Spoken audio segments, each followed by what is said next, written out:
Bismillahirrahmanirrahim. Assalamualaikum warahmatullahi wabarakatuh. Alhamdulillah, alhamdulillahi rabbil alamin. Wabihi nasta'in ala umurid dunya waddin. Wassalatu wassalamu ala asyrafil anbiya'i wal mursalin Sayyidina wa maulana Muhammadin wa ala alihi wa sahbihi ajma'in, amma ba'd. Insyaallah, pada kesempatan kali ini saya M. Raihan bersama dua teman kelompok saya, Saudari Wulandari dan Saudara Gunawan, akan mempresentasikan hasil kerja makalah kelompok kami yang berjudul Hibah. Langsung saja, pengertian hibah. Hibah ialah suatu akad mengandungi pemberian milik seseorang secara sukarela terhadap hartanya kepada seseorang yang lain pada masa hidupnya tanpa balasan atau iwat. Hibah diberi atas dasar kasih sayang sesama manusia, dan pemberian itu dilangsungkan pada saat si pemberi masih hidup. Hal inilah yang membedakan dengan wasiat. Kata hibah berasal dari bahasa Arab yang sudah diadopsi menjadi bahasa Indonesia. Kata ini berasal dari kata kerja wahaba yahibu yang berarti memberikan. Secara terminologi, hibah berarti pemberian yang dilakukan secara sukarela dalam mendekatkan diri kepada Allah Subhanahu wa Ta'ala tanpa mengharapkan balasan apapun. Apabila seseorang memberikan harta miliknya kepada orang lain, maka berarti si pemberi itu menghibahkan miliknya. Sebab itulah kata hibah sama artinya dengan istilah pemberian. Hibah menurut syariat berarti kepemilikan terhadap sesuatu dalam kehidupan ini tanpa ada ganti rugi. Lafaz hibah mengandung beberapa jenis, diantaranya yakni hibah yang tidak terbatas, membebaskan dari hutang, sedekah, atiyah, hibah imbalan, yang diantara hal-hal ini ada perbedaannya. Hibah mempunyai faidah dan hukum, seperti untuk menumpuk rasa saling tolong-menolong, kasih dan sayang. Di dalam hadis disebutkan, hendaklah kalian saling memberi hadiah, niscaya kalian saling mencintai. Apalagi jika terhadap kerabat dekat, tetangga, atau terhadap orang yang ada permusuhan di antara denganmu. Jumhur ulama mendefinisikan hibah sebagai akad yang mengakibatkan pemilik harta tanpa ganti rugi yang dilakukan seseorang dalam kehidupan orang lain secara sukarela. Menurut beberapa mazhab, hibah diartikan sebagai berikut. Ulama mazhab Hambali mendefinisikan hibah sebagai pemilik harta dari seseorang kepada orang lain yang mengakibatkan orang yang diberi hibah boleh melakukan sesuatu tindakan hukum terhadap harta tersebut, baik harta itu tertentu maupun tidak. Bedanya ada dan dapat diserahkan. Penyerahannya dilakukan ketika pemberi masih hidup tanpa mengharapkan imbalan apapun, kecuali dengan niat mendekatkan diri kepada Allah Subhanahu wa Ta'ala. Ulama mazhab Hanafi memberikan hak memiliki suatu benda dengan tanpa ada syarat harus mendapat imbalan ganti. Pemberian ini dilakukan pada saat si pemberi masih hidup, dengan syarat benda yang diberikan adalah milik pemberi. Ulama mazhab Maliki memberikan hak sesuatu materi dengan tanpa mengharapkan imbalan atau ganti rugi. Pemberian semata-mata hanya diperuntukkan kepada orang yang diberinya tanpa mengharapkan adanya pahala dari Allah Subhanahu wa Ta'ala. Hibah menurut mazhab ini sama halnya dengan hadiah. Apabila pemberian itu semata-mata untuk meminta ridha Allah dan mengharapkan pahalanya, menurut mazhab ini dinamakan sedekah. Ulama mazhab Syafi'i, pemberian hanya sifatnya sunnah yang dilakukan dengan ijab dan qabul pada waktu si pemberi masih hidup. Pemberi tidak dimaksudkan untuk menghormati atau memuliakan seseorang dan tidak dimaksudkan untuk mendapat pahala dari Allah karena menutup kebutuhan orang yang diberikan. B. Dasar hukum. Dasar hukum hibah dalam hadis Nabi Muhammad SAW yaitu An Abi Hurairah radhiyallahu anhu an Nabiy sallallahu alaihi wasallam tahaddu wa tahabbu. Dari Abu Hurairah menceritakan Nabi Muhammad sallallahu alaihi wasallam bersabda, hadiah menghadiahlah kamu niscaya bertambah kasih sayang sesamamu.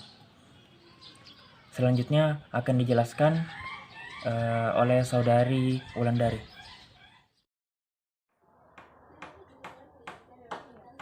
Bismillahirrahmanirrahim. Pembahasan selanjutnya yaitu mengenai rukun dan syarat hibah.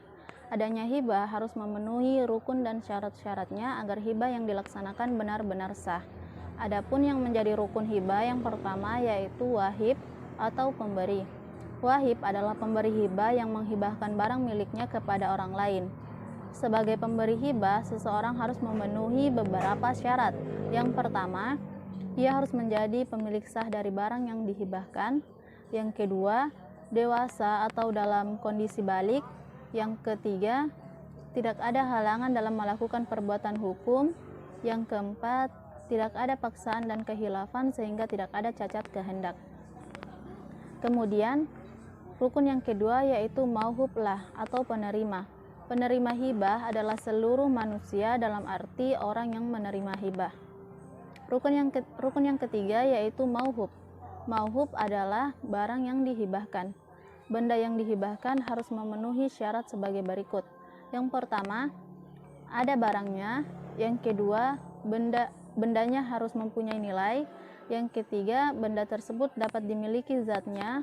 Yang keempat, bendanya harus dapat diserahkan. Benda yang dihibahkan tidak dapat ditarik kembali, kecuali hibah dari orang tua kepada turunannya, dengan syarat benda yang telah dihibahkan tetap dalam kekuasaan pihak yang diberi hibah. Kemudian rukun yang terakhir yaitu sigat atau ijab dan kabul. Jadi sigat di sini yaitu segala sesuatu yang dapat dikatakan ijab dan kabul. Pembahasan yang keempat yaitu mengenai hukum mengambil kembali hibah. Rasulullah Shallallahu Alaihi Wasallam bersabda, al-aidu fi hibatihi kal kalbi yaki'u thumma ya'udu fi qai'ih, yang artinya perumpamaan orang yang mengambil kembali hibahnya ibarat seekor anjing yang muntah kemudian menelan kembali muntahannya. Hadis riwayat Bukhari nomor 2589 dan Muslim nomor 1622. Hibah adalah salah satu wasilah untuk mempererat hubungan silaturahim kita. Selain itu, saling memberikan hadiah atau pemberian merupakan pupuk yang ampuh untuk menumbuhkan benih-benih kasih sayang dan cinta kepada sesama. Rasulullah Shallallahu Alaihi Wasallam bersabda, tahadu tahabu, saling memberi hadiahlah kalian akan saling mencintai. Hadis riwayat Bukhari dalam Adabul Mufrad nomor 594 dan dihasankan Al-Albani dalam Irwaul Ghalil 1601. Tidak ada yang memungkiri keutamaan yang telah Allah janjikan bagi orang yang gemar memberikan pemberian kepada sesama. Namun, amalan yang agung ini di tangan manusia dapat menjadi bumerang kepadanya jika ia tidak tulus dan ikhlas dalam memberikan sebuah pemberian. Rasulullah melarang untuk mengambil kembali pemberian yang telah diberikan kepada seseorang. Hal itu dikarenakan sebuah barang yang dihibahkan secara otomatis berpindah hak kepemilikannya kepada orang yang diberikan, sehingga perbuatan mengambil kembali barang hibah itu sedikit banyaknya akan membuat hati saudaranya tersakiti. Namun, perlu digarisbawahi bahwa larangan ini dikecualikan pada pemberian seorang ayah kepada anaknya. Sebagaimana Rasulullah Shallallahu Alaihi Wasallam bersabda, la yahillu lirajulin ayyu'tiya atiyatan aw yahaba hibatan fayarji'a fiha illal walida fima yu'ti waladah, yang artinya tidak halal bagi seorang laki-laki memberi hadiah atau hibah kemudian memintanya kembali kecuali hadiah yang diberikan oleh seorang ayah kepada anaknya. Hadis riwayat Abu Daud nomor 3539, Ahmad nomor 4810 dan disahihkan Al-Albani. Kemudian pembahasan yang kelima yaitu mengenai macam-macam hibah. Hibah terdiri dari beberapa macam, yaitu hibah barang dan hibah manfaat. Hibah barang adalah memberikan harta atau barang kepada pihak lain yang mencakup materi dan nilai manfaat harta atau barang tersebut, yang pemberiannya tanpa ada tendensi atau harapan apapun. Misalnya menghibahkan rumah, sepeda motor, baju, dan sebagainya. Sedangkan hibah manfaat yaitu memberikan harta kepada pihak lain agar dimanfaatkan harta atau barang yang dihibahkan itu, namun materi harta atau barang itu tetap menjadi milik pemberi hibah. Dengan kata lain, dalam hibah manfaat itu si penerima hibah hanya memiliki hak guna atau hak pakai saja.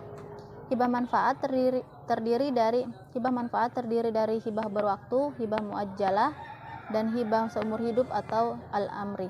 Kemudian pembahasan selanjutnya akan dipaparkan oleh saudara Gunawan. Bagian F, dalil hibah, menerima hadiah dan membalas pemberian. Hadis riwayat Bukhari dan Muslim dari Aisyah. An Aisyah radhiyallahu anha ar-rajul qala li Nabi sallallahu alaihi wasallam inna ummi qanitat nafsuha wa anzurnaha law takallamat tasaddaqat fahal laha ajrun in tasaddaqat anha qala na'am. Artinya, dari Aisyah seorang lelaki berkata pada Nabi, wahai Rasulullah, sesungguhnya ibuku telah meninggal dunia secara mendadak dan tidak sempat berwasiat. Saya kira jika ia sempat berbicara, niscaya ia akan bersedekah. Adakah baginya pahala jika saya bersedekah untuknya? Maka beliau menjawab, iya. Hadis riwayat Malik dalam Al-Mu'tah. تصافحوا يذهب الفيل وتهادوا وتحبوا وتنهب الشهداء. Artinya, saling berjabat tanganlah kalian, niscaya akan hilang rasa dengki, dan saling memberi hadiahlah kalian, niscaya kalian akan saling mencintai dan akan lenyap rasa permusuhan. Hadis riwayat Tirmizi. Tahadaw fa innal hadiyata tudhibu wa harassan. Artinya, saling memberi hadiahlah kamu, karena hadiah itu dapat menghilangkan perasaan tidak enak di hati.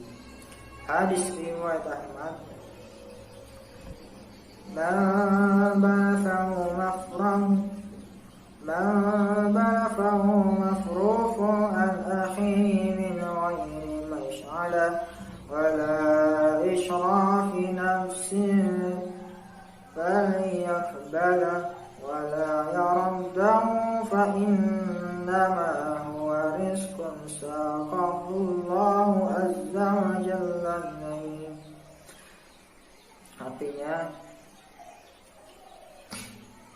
barang siapa mendapatkan kebaikan dari saudaranya yang bukan karena mengharap-harap dan minta-minta, maka hendaklah dia menerimanya dan tidak menolaknya, karena itu adalah rezeki yang diberikan Allah kepadanya. Hadis riwayat Bukhari.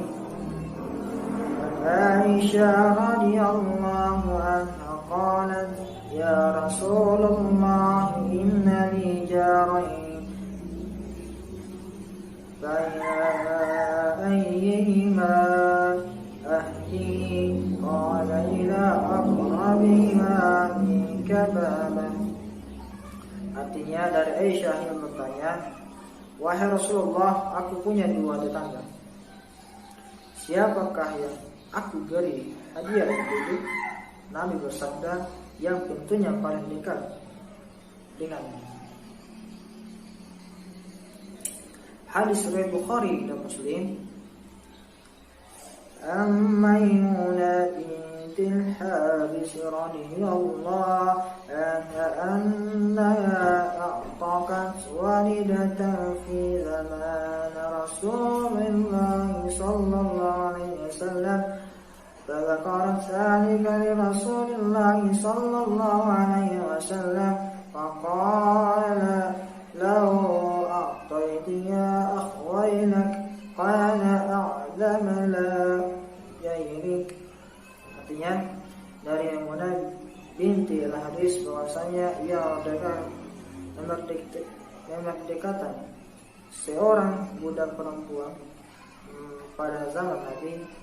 Ia lalu mengisahkan hal itu kepada Rasulullah. Nabi bersabda, seandainya engkau berikan dia pada pamanmu, niscaya akan lebih besar pahala yang engkau dapat. Saya akan memaparkan kesimpulan yang pertama, yaitu jumhur ulama mendefinisikan hibah sebagai akad yang mengakibatkan pemilikan harta tanpa ganti rugi yang dilakukan seseorang dalam keadaan hidup kepada orang lain secara sukarela.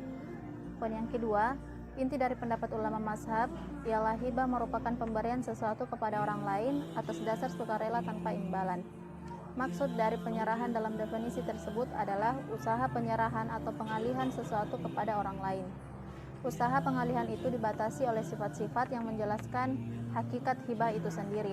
Kemudian, kata hak milik berarti bahwa yang diserahkan adalah materi dari harta tersebut. Apabila yang diserahkan manfaatnya saja, perbuatan itu disebut pinjaman. Apabila seseorang memberikan hartanya kepada orang lain untuk dimanfaatkan tapi tanpa hak kepemilikan, maka hal tersebut disebut ijarah atau pinjaman. Kemudian poin yang ketiga yaitu rukun dan syarat hibah, yaitu wahib pemberi, mauhublah penerima, mauhub dan sigat atau ijab dan qabul. Poin yang keempat yaitu hendaknya dipahami setiap disyariatkan sesuatu pasti mempunyai hikmah tersendiri, sehingga dalam melakukan hibah tujuan akhirnya adalah untuk mencari ridha Allah, dan niscaya hikmah dalam melakukan hibah akan mengikuti. Kemudian yang terakhir yaitu bagi kaum muslimin yang mengerti tentang hibah hendaknya memberikan